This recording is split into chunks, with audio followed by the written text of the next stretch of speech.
Hello, everybody. I want to talk about haters. Let me clean my glasses because my glasses are dirty. I've been hearing about that. So, haters are out there, right? Why do haters exist? Are haters even bad? Um, yes, to all of those questions. So, the fact of the matter is, one thing I didn't realize was sometimes I'm the hater, right?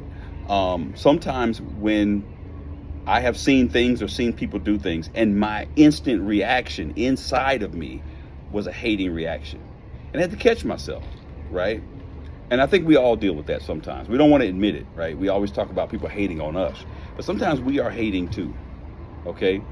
And I think that going back to previous recording, I think that that can be a generational curse, right?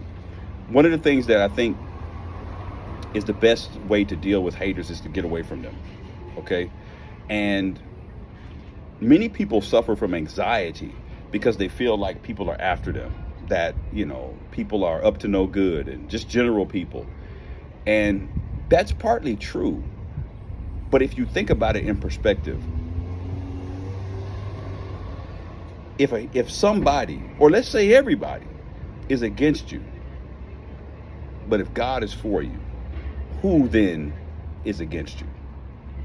So align yourself with God. You ain't got nothing to worry about. Nobody is stronger than God. I think that helps with the anxiety. And I was listening to a TED Talk, and they said that one way, scientifically proven, to help with anxiety is to consider for a moment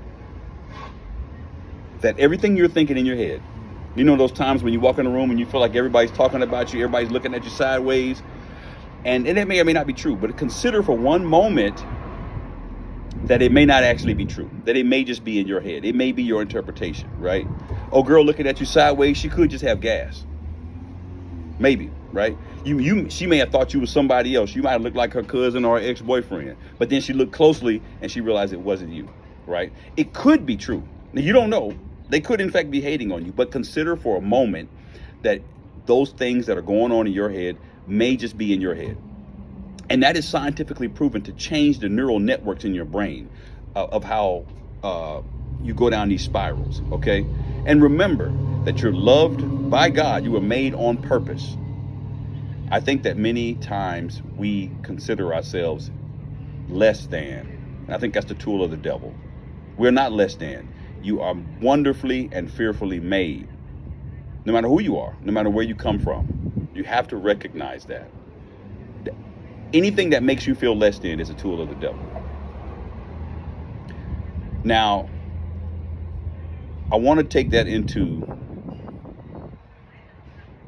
back to hating. Is hating bad? Yes, but what is in fact hating? Because somebody tells you that you are wrong, because somebody says that what you're doing is not the best, it's not hating, it's loving, actually. If you are telling somebody with good intention that they are doing something wrong or they're doing something that is not the best, then you are really loving them, the opposite of hating. Because if you really don't like somebody, you'll tell them that they're doing the right thing when they're doing the wrong thing, and you know it. Many times we put ourselves in circles of people who only going to tell us what we want to hear. And those people don't love you. Because when you really love somebody, and we deep down inside know who really loves us, for real, right? And how you want to know is let things go south. Let things get real messed up, right? When things hit the fan, right? Who you go to? Who you calling? Who you calling in the middle of the night? Who are you calling? Who are you going to? Whose house you showing up to, right? When it really go down. Those people are the ones that love you. But you don't want to talk to them oftentimes because you know that they're going to tell you that you're wrong and this and that. That's my point. Just because somebody tells you that you're wrong or that you're trying to correct you does not mean they are hating. They could be loving you. Peace.